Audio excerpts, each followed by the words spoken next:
Ganitong lutong isda naman ang gagawin para mas lalong sumarap ang kainan natin. Tara, samahan niyo kong magluto.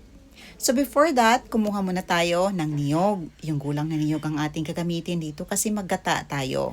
Ayan, pinubunutan lang natin yan. Tinanggalan natin yung husk. At pagbiyak natin sa meron itong buwa. Sarap nitong kainin. Naalala ko noon na palagi namin kinakain ito kapag nagkukupras yung lula ko sa farm namin. Mga bata pa kami noon, kaya ang saya kong alalahanin. At ito kumakain tayo kasi namimiss natin ito. At ayan, meron din tayo ditong buko. Iinom muna tayo before tayo sasabak sa pagluluto. Meron tayo ditong 1 kilong isda. Hindi ko alam kung anong tawag sa isda na ito.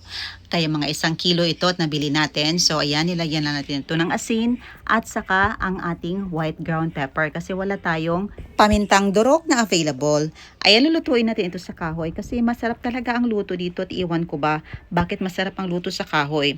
Ayan, naglagay lang tayo ng mantika sa ating kawali. Naglagay lang tayo ng rock salt to check na mainit ng mantika.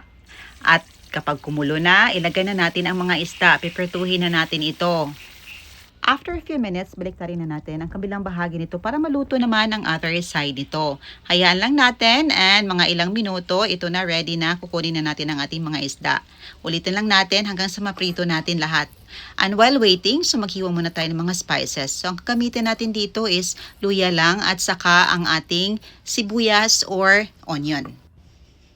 Kung meron kayong available na garlic kasi na-run out of stock tayo at saka yung atsal, pwede nyo ding lagyan. Ayan, naprito na natin ang ating mga isda. Yung pinagprituhan natin, kinuha lang natin yung mantika nito at nagtira lang tayo ng konti na panggisa. Ginisa na natin ang ating mga spices. Ang ating sibuyas at saka ginger. Isunod na din natin ang ating nahiwa na squash or kalabasa.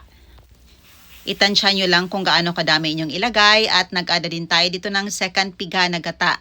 1 piraso lang na niyog ang ating ginamit dito at nag-ada din tayo ng rock salt. At para mas lalong bumango ang ulam natin, so meron tayo ditong lemon basil or sangig. Lagyan din natin nito para mas lalong sumarap at bumango ito.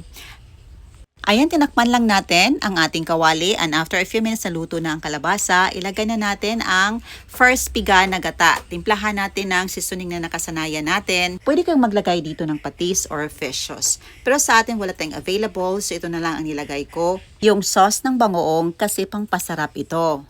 Of course, itansyan nyo lang kung gaano kadami inyong ilagay. Depende sa inyong panlasa. Pangdagdag sarap at kulay na din, nag-add tayo dito ng malunggay. Pwede ding alugbati kung meron kayong available. Ayan, dinamihan na natin ang malunggay kasi mga 1 kilo naman na isda ang ating niluto. Mas lalong bumango ito kasi naglagay tayo ng sangig or lemon basil.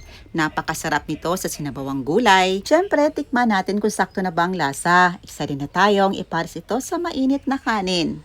Talaga namang mapapalaban tayo sa kanin dito kapag ito ang ating uulamin. Ang sarap talaga, kainan na.